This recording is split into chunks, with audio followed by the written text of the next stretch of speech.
I'm a bit late on getting a video out this week. I've been a bit preoccupied. Two things. It's obviously the weather's now good enough. We've got a little bit of rain coming, so I've started planting out, getting stuff ready. All my seedling starts are going along really well. But the other thing I've been working on is,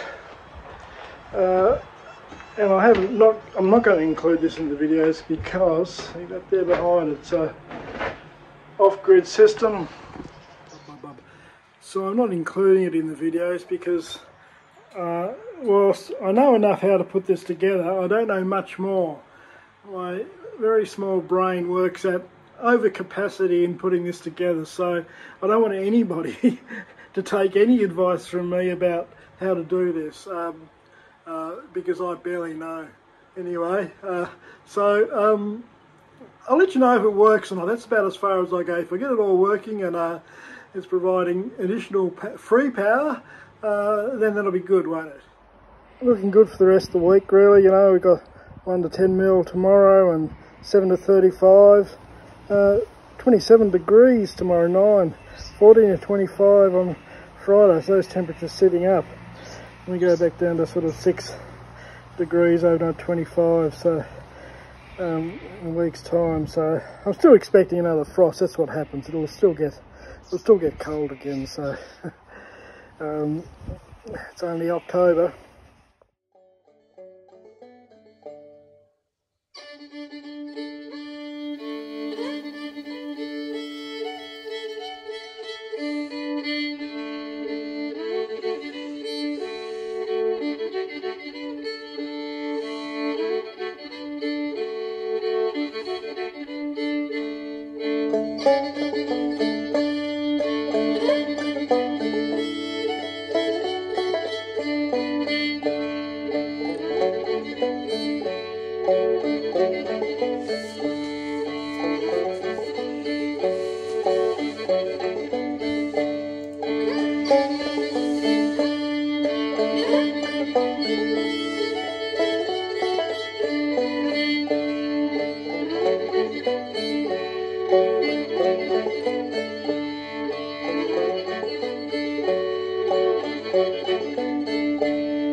So one of the big issues this year has been the cost of feed for the chooks, and what my approach has been is to keep the roosters, not to try to sort of sex them until it's obvious what they are, which is about now. So they're all about 20, the youngest are about 22 weeks old, and they're starting to get active and they're causing me heaps of trouble.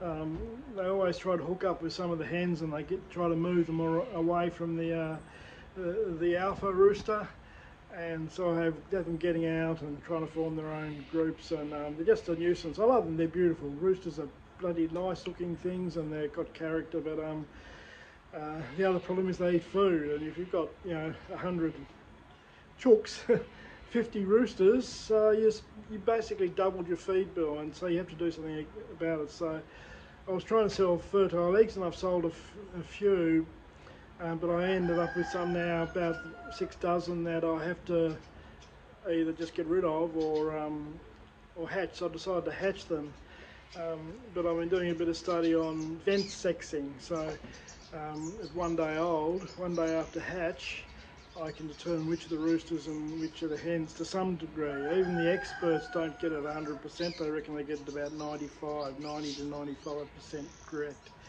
So I'm going to have a go at that, because it's just not practical to keep the roosters, it's just too expensive.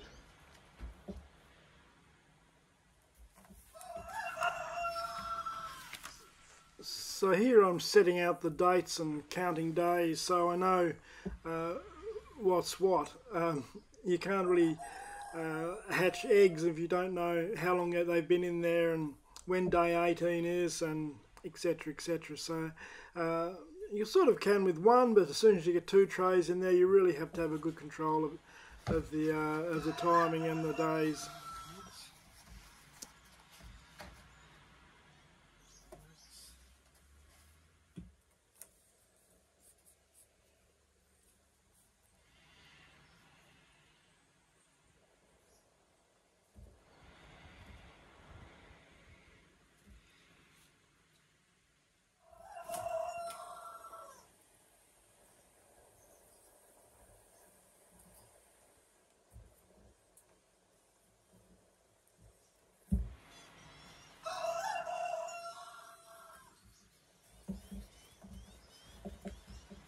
This egg I'm putting out here is 5 days old. 5 days, and I keep them at about, the aim is to keep them around 14 degrees for those 5 days, so not too cold, not too hot. That seems fairly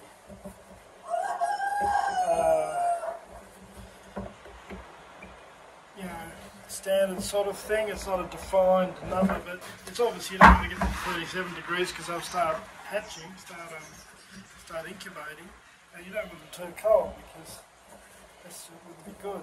So about 14 degrees, and they also say that you should keep them for a couple of days before you start them. So there's a dozen or so of these that are only a day, and all the rest are more than 2 days sitting. Again,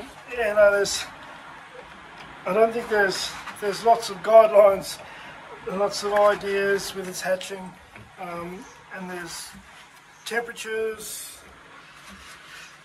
and length of times, and some things are rules, like the 18 days seems to be a rule, 21 to 23 days hatch, that's fairly firm. 37.7 degrees hatching temperature is very fixed, but the humidity seems to be, it's sort of not nearly as sort of prescribed.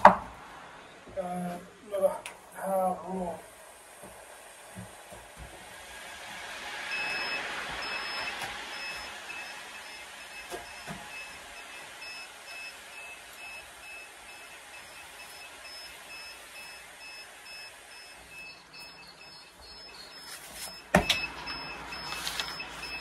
So I've got a, I don't know what he is.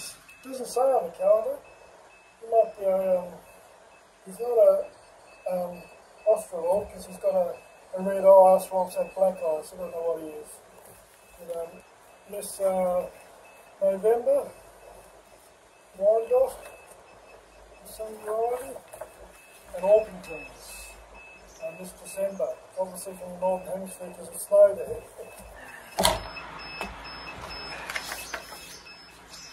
I'm sure there's a computer app to do this, but everything's just there. just a bit of a description of my incubator. It's Australian made one. I've got extra sensors on there. There's one down the bottom. It's about a 360 capacity. It's basically made of third-party components, from what I can tell. That incubator controller there, automatic computer controller incubator, suggesting by the name they've given it, it's Chinese. Got a few words around the wrong way there. And you can buy these on eBay.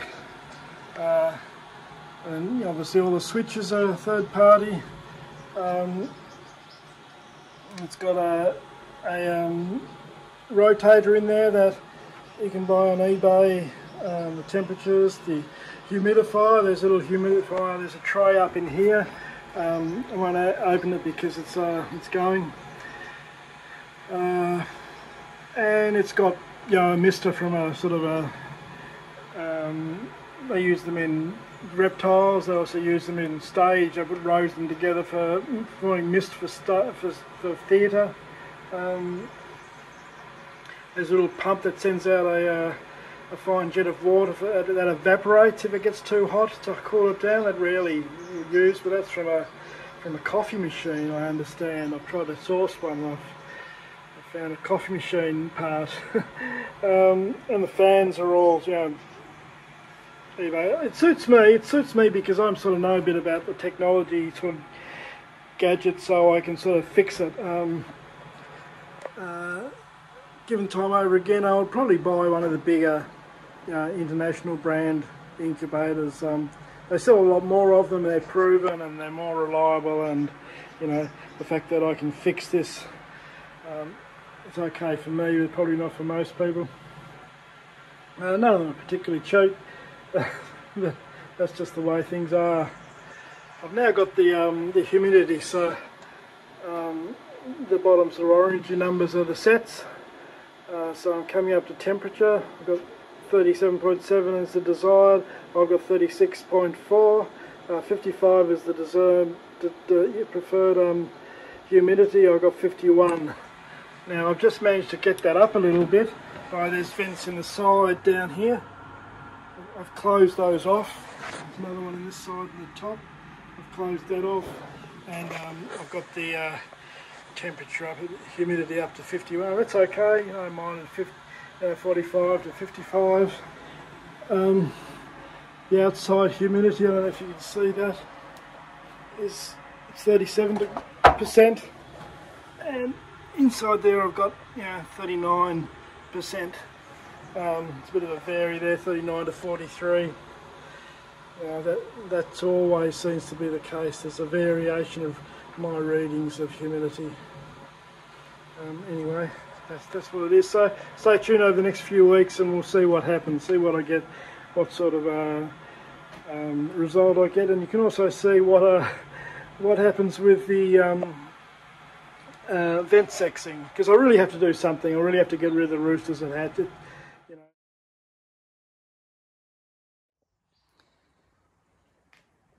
So the outside temperature range at the moment is sort of 8 degrees C overnight through to sort of low 20s during the day.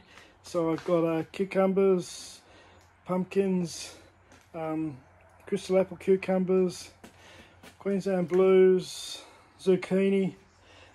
They're all now germinating. Everything else is going quite well. The tomatoes coming on. So the next thing to do is to put out there is the peppers and the eggplants, get those going. I sell those. I don't really eat a lot of those sort of stuff myself, but they're one of the other things that sort of I don't have to chill down too much to sell. I can't put them in the bright sun, obviously, but they don't.